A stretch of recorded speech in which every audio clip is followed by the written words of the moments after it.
Listen, they are girlbossing, gatekeeping, and gaslighting. Triple threat. 21st century digital. Now, before I start, let me give a disclaimer for both of these shows.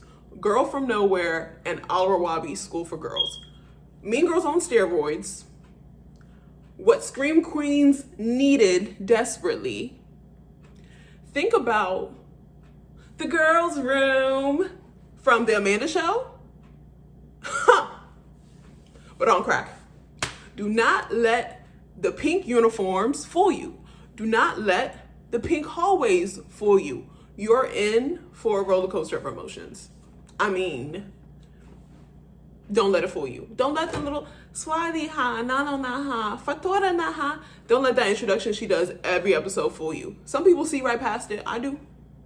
These girls are hardcore. Girl bossing, gatekeeping, gaslighting. I'm telling you, I was very serious and intentional with that title because these girls, they came to wreak some havoc and some chaos and start some discord, really, honestly, truly. Let's get into it. Just a warning, you guys, spoilers ahead, but it's gonna be good. It's gonna be pretty vague. Actually, I can't promise that. But so Girl from Nowhere takes place in Thailand, and basically each episode, they're at a different school unless you have a two-part episode. And the show follows around this girl named Nanno, who we don't know what she is exactly, but from putting together clues from each episode, she's some type of supernatural spirit that kind of acts as an agent of karma in different episodes. For me, she kind of fluctuates between chaotic good, chaotic neutral, and chaotic evil. Basically, she goes into these schools and she tests people to see how far humanity will go. And basically, she's a professional instigator. Like, she could go against Mark Phillips from RDC and the Hood Olympics for instigating. Straight up.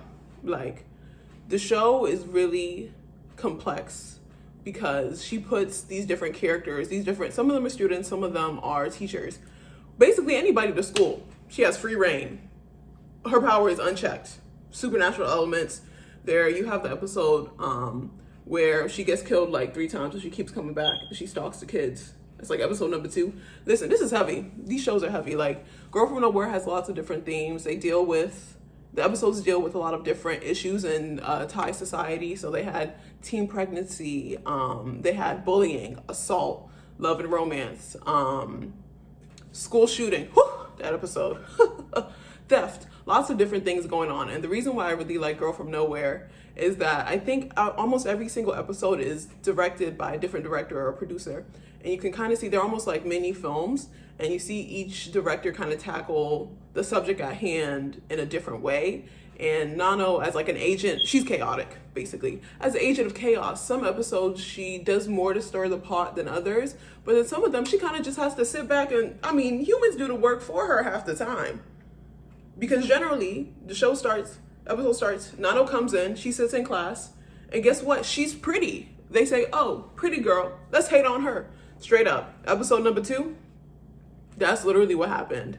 The other 2 girls were jealous of her because the boys liked her. So what do? They set her up to get attacked, to say the least. In the episode with the teacher, that lady was already about to have a psychological breakdown. I'm not even gonna hold you. Like, Nanno didn't have to do much. She barely talked to her. If you think about it in the episode, some of it, she just sits there. She might give them a comment or 2, but a lot of the characters move out of their own motivations. And even though she might press them, she doesn't ever pressure anybody. She kind of comes with this aura of innocence, but underneath that innocence, there's some evil knocking down there. But she tests people and they be failing, honestly. Like, I already watched season 2 with Yuri. Listen, people are crackling. They are crumbling under the pressure. And almost every episode, she challenges whatever the school's motto is or whatever their quote that they live by. Like, oh, the students are supposed to be loyal, honest, truthful. The lie detector determined that that was a lie. So she basically comes each episode and changes the status quo. And then another cool thing about the show is that it's supposed to take place in different dimensions, which is honestly, it's the only way that can make sense, because each episode, she might as well burn down the school. She's wreaking havoc each episode, and she walked out the frame with a smile. Like, That's how I knew the first episode. I said, nah, she can't be human. No, she's a little bit off the rocker. She definitely takes you through a roller coaster of emotions. And some episodes you feel for the characters. Some of them deserve. First episode, deserve. Second episode, deserve. Third episode, I couldn't even feel bad for Pew. That episode had to deal with like plagiarism and cheating in schools and stuff like that.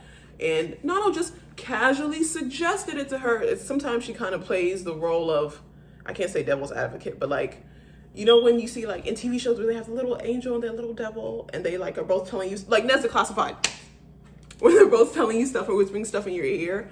Nanno's kind of that character. And then when the character of the episode, right, will go and do it, they always find their way back at Nanno's desk talking about something. Look at what you made me do. And she's like, oopsie, my bad. Like, so I think it's very interesting that she's almost like a tempting force, but there's some people that aren't really persuaded by her, right? And she doesn't really tip the balance that much. But she's going through like humanity and testing their limits and seeing like, are these people about what they're saying? They're not about that life. You're not that guy. Trust me, bud. You're not that guy. Also, it's loosely based on some real stories that happened in Thailand. I think the most interesting one and like scary one for me, I guess, would be the episode of, I think, Minnie and the 7 Bodies or Minnie and the 3 Bodies. That's in season 2. And it's actually based off of a real life story, like tragedy that happened in Thailand, where there was a student that was drunk driving and she killed some of her classmates. And then she got off with like volunteer time and community service because her parents were rich. So I think that was like some of the stuff is of course made up because it has supernatural elements. But some of them are actually based off of like real stories. So that one was a really shocking episode. Let's get into the 2-parters. Let me tell you, Wonderwall and BFF, cancel your plans for the day. Go ahead and cancel your plans for the day. They're both really brilliant episodes because you can see like Nanno's presence. Like, she's not doing anything. It's kind of interesting because some episodes it's like she could really be a normal girl. Like the level of jealousy that Bam got to, that she was writing all those things on the wall about her and the stall in the bathroom and cursing her out. Nanno was just showing up and doing her job as a team manager. The second 2-parter that I want to talk about, BFF. Hide your kids, hide your wives. Literally. So basically, Nanno crashes the like 10 or 20 year reunion of a high school class. This is another episode that supports her being like a supernatural being. And basically, she shows up as a waitress or a server during the reunion, and everybody in the class is like, that girl looked familiar. We see the flashback. We found out she was in their class. She dated one of the boys that was apparently dating another girl. They jumped her. They literally jumped her, and it's suggested that they possibly killed her, which also happens in season 2, technically. When the hazing episode is just really good. The hazing episode, even though Yuri kind of ruins everything at the end.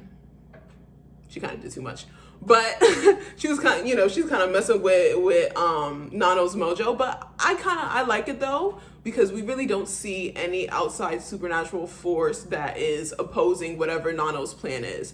So I like that they threw Yuri in because she's a pretty cool wild card, and you see that they don't get along. They're constantly butting heads. They don't agree with each other, but they're not really gonna. It's not really the setup of the show. Isn't really for them to fight physically or something like that. It's kind of them. It's like both of them going in on this one target to see, like in the episode Jenny X, right, in season 2, they're both going in on this one target to see whose plan is gonna, what are they gonna do? So they're both like testing humans. So I thought that was like pretty cool. Now, I'm gonna be honest, both of the first episodes of both shows would have completely turned me into the Joker. I'm sorry, it would have been over for y'all. It would have been a wrap. It would have been a wrap for y'all. Both of the episodes, like, it's more than a simple revenge plot. It's much more complex and layered and stuff like that. Both of these shows both display, right, that society has failed girls, right? These schools that are set up to nurture girls constantly, every episode of the show, they fail girls. They don't protect them. They don't keep them safe. They don't do a good job guiding them. Like, one of the recurring themes in both shows is bullying and abuse. And a lot of the adults aren't doing their job.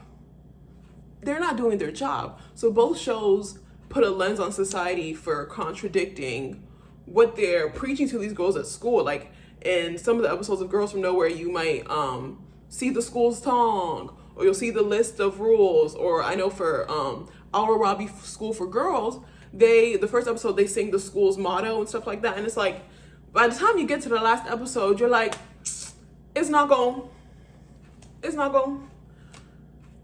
Somebody's not doing the math right. It's not adding up. What's not clicking? So I think that's like what's really interesting and really cool about both of these shows. They have quite a few things that are different. With Girl from Nowhere, it's a different school each episode, unless it's a 2-parter episode, right? And then Nanno switches between all girls schools and boys and girls schools. And then depending on the episode, it might be like crucial to the plot to look at that, like the interaction between the boys and the girls at school. Whereas for Alrawabi School for Girls, it stays at one school with the same, like, I guess, central group of friends. It's also an all-girls school, which also plays into what's going on in the show as well. And then it's the same, basically it's the same class from start to finish. So in Girl from Nowhere, you only really get to grow with Nanno and then Yuri, who comes in the second season, and get to know them better. But it's a different cast each episode. But with Alrawabi School for Girls, you get to see all the girls. I think it's a limited series, so it was about 6 episodes. You get to see how all the girls grow and change, some for the better, some for the worse. And then you see what it's like, going to an all-girls school in Jordan, which is a Muslim country, and how that affects the girls. So I liked a lot of things about Alrawabi School for Girls, but I made a list, so I'm gonna start with some of my things that I like the most. So one of the things, we eventually, a few episodes in the series, we kind of get our main trio, which ends up being Mariam, Nof, and Dina. And what I like about the show is that they do get together. They get along well and stuff like that. But they do have clashes that would be very realistic of a real, like, group friend in high school. Like, they definitely Nof sometimes feels like she shouldn't do this anymore because she doesn't want to get kicked out of school. There was a time when Mariam wanted to quit and stuff like that, and then they both brought her back. Like, it's a very realistic set of friendship where they go back and forth. Like, nobody is stagnant in the plan to get back at the bullies, right? Like, the trio having that clash makes them realistic and function as, like, real people are. Like, high school girls would. It's simple. Like, the way I compared it to Mean Girls, like, even with Mean Girls, the plan that they had to get back at Regina, after a certain while, different parties were like, should we keep on going with this plan? Are we doing too much? Are we not doing enough? So there are lots of overlapping themes in both of these shows. Victim blaming. Yeah, victim blaming. Number one, that's a big one. Peer pressure, bullying, isolation, and what it does to people in these shows. Because the first episode of Alrawabi School for Girls talks about how Mariam saying that, like, school was her happy place. And then after what happened with Layan, like, it pushed it to the next level beyond, like, Layan and Rania used to just whisper mean stuff to them on the bus. But, I mean, she was physically assaulted. Like, the mental scarring, like, it's true. Layan ruined her relationship with her mom, basically. She couldn't trust her mom anymore. Then we can see Mariam going to the therapist. She's not feeling her. She was not enjoying that experience. Then taking the anxiety medication. Then here, Mariam's still in class. She's still smart. Layan's mad. When Mariam made that soccer team, I said, oh, this is a recipe for disaster. Yeah, she's cruising for a bruising. She is cruising for a bruising. The next thing, pushing people to their edge. Because when you think about it, that trio of the Mean Girls, Layan, Ruqayyat, and Rania, like, it seemed like, I mean, that is what it was for them, right? It's crazy because we see the cycle of abuse. We see what was going on with Rania at home with her dad. And what was she doing? She was continuing the cycle. Like, when she threatened Nof, when she pushed Nof because her so-called boyfriend, the guy who ditched her, followed Nof on Instagram and stuff like that. You see how they continue this cycle of abuse, and they're immature and they're not really remorseful. I'm telling you, that begging that Rania did in that last episode, I mean, I wouldn't have budged either. Because honestly, she didn't really feel sorry. Like, if y'all really feel sorry, come to my house and tell my mom that you apologize. Tell the entire school you lied against me, and then get expelled, and then maybe I'll accept your apology. But Mariam was 10 toes down. Now, I know a big point of contention with these shows are the punishments in the show, right? Like, the punishments kind of vary. Is this too much? Is this not enough? Or it's open-ended and we don't really know what really happened. And I'll start with Alrawabi. So let's start with the main trio, Layan, Rania, and Raquaya. With Raquaya, like, nobody forced her. Like, nobody forced her to take that picture. And what made it worse is not only did she take off her hijab, then she pulled out the bra strap too. I said, dang, double homicide. Double homicide. Like, it was bad for her. Because, of course, like, invasion of privacy, it goes against the modesty that she's supposed to embody. Then when her mom was like, I knew you'd never make it, but now your sisters wouldn't even have a chance to make it. It's over for her. Like, flip her over, she's done. It's over for her. But when you think about it, she was the main one being on. She was a little bit too eager to bully, if we're going to be honest. All those bathroom scenes, she was a little too eager to bully and get back at whoever was doing stuff to the trio, which, I mean, we know who it was. No air quotes. But she kept kicking Mariam in the stomach. And yes, like, of course, posting that picture of her was an invasion of her privacy. But let's not forget, she was one of the people who raised her hands during that parent-teacher conference to say, yeah, I saw Miriam touch Layan inappropriately. Yeah, we all saw it. Look at what you set up another girl to do, to get in trouble for. Like, you didn't think that clown was going to come back to bite? So then, even with, I mean, they said with the Rania thing that they didn't know that her dad was going to give her two black eyes. But when you think about what these girls did and how it adds up and how it builds up and how it builds up, I mean, Mariam was right. There's to a certain point that you can't take it. And your parents won't punish you correctly, I guess. Parents won't check you. We saw that Layan's the only daughter, which she does get spoiled and pampered by her father in light of, her brothers, but also everybody, all eyes are on her because she's the only girl and she feels like she doesn't have as much freedom as them. But we see how when it builds up and that person bottles it up, there's a certain point that they can't take it anymore. And Mariam broke when she turned on the fire alarm. I said, it's bad for them. It's over. It's a wrap. It's a wrap. No Chipotle. Oh my gosh, these girls. I mean, setting themselves up for some failure. I don't know how long. I don't want to say that. I don't want to. Well, they are victims. You're a victim. Here we go. CSI. But at a certain point, Miriam couldn't take it no more. And she decided to switch the roles. Ciara like a boy. It was time to switch the roles. The girls should be scared. They should be sleeping with one eye open. Because I don't think she's going to be done until she gets all three of them expelled from school. Of course, it's bypassed that. It's not like there's a simple set of rules. She accomplished that with Raquaya. She probably won't be let outside for the rest of her life. But with Layan, I mean, we don't know what's going to happen. Okay, here are my final points about both of these shows. Yes, I'm having to refilm this because my phone decided to delete the videos that I originally recorded. But basically, 10 out of 10 for both of them. I 100% recommend you guys need to run to Netflix, not walk, to watch these shows. They need to be the next biggest international shows after Squid Game success.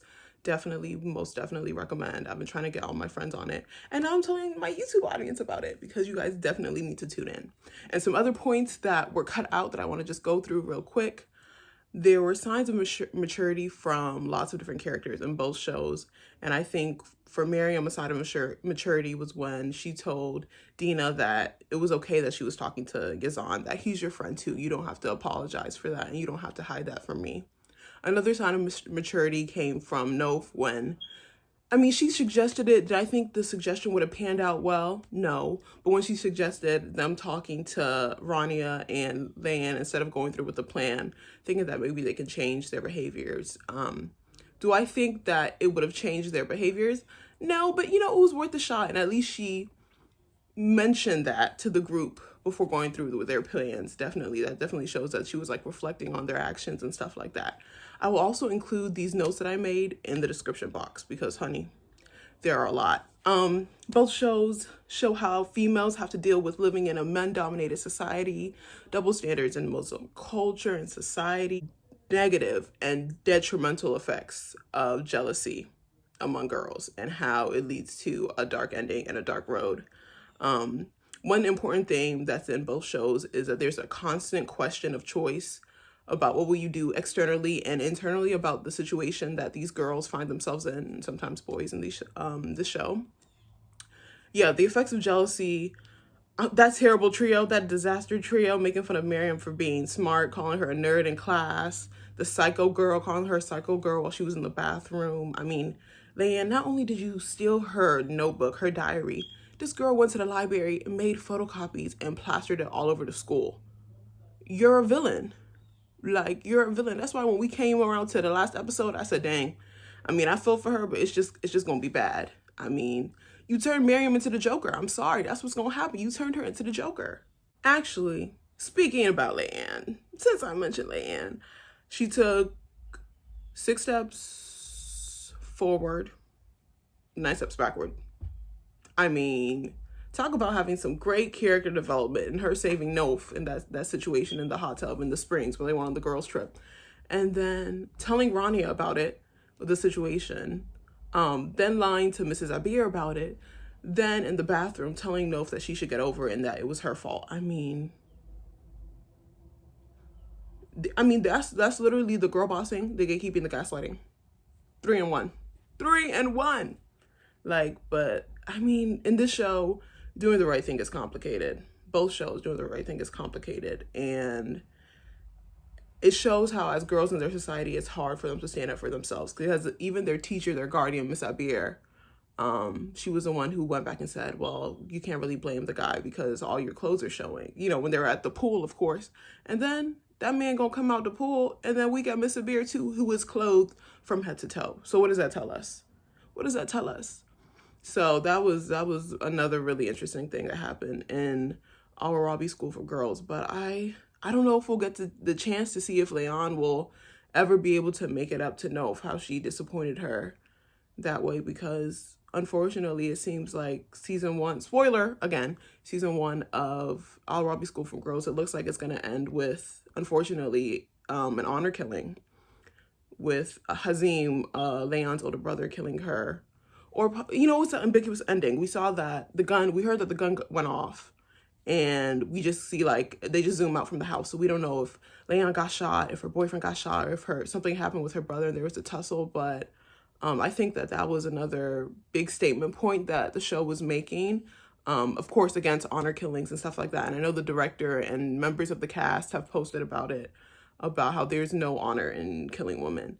And that was a really dramatic stance for them to take in the show. And I'm happy that they did, because it's going to be something that people are going to constantly talk about. And it's something that needs to be brought to the light, because unfortunately that does occur in that society, and women have to deal with that and navigate that society with that threat looming over their head. And if we get a season 2, I hope, you know, it talks more about it. And I mean, hopefully Layan survives this. I really hope that all the girls can survive this and become better people from this. But with the way it's going, that's, like I said, don't let the pink uniforms fool you, man. Don't let them fool you. Both shows have ambiguous endings. They're both on cliffhangers. I'm hoping for Girl From Nowhere that we get a season 3. I'm hoping for Alrawabi School for Girls, I really hope that we can get a second series to see what happens to Layan and the other girls, and what's going to happen to Miss Abir and Miss Fatent. She should lose her job, by the way.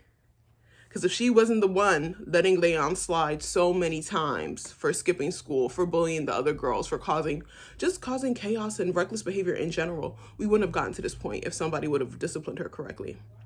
But I guess we'll just have to find out about that in season 2. So thanks for watching this video. Please, please, please go watch these shows and tell me what you think of them, if you like them, and if you like this video. Okay, thanks for watching my channel. Bye.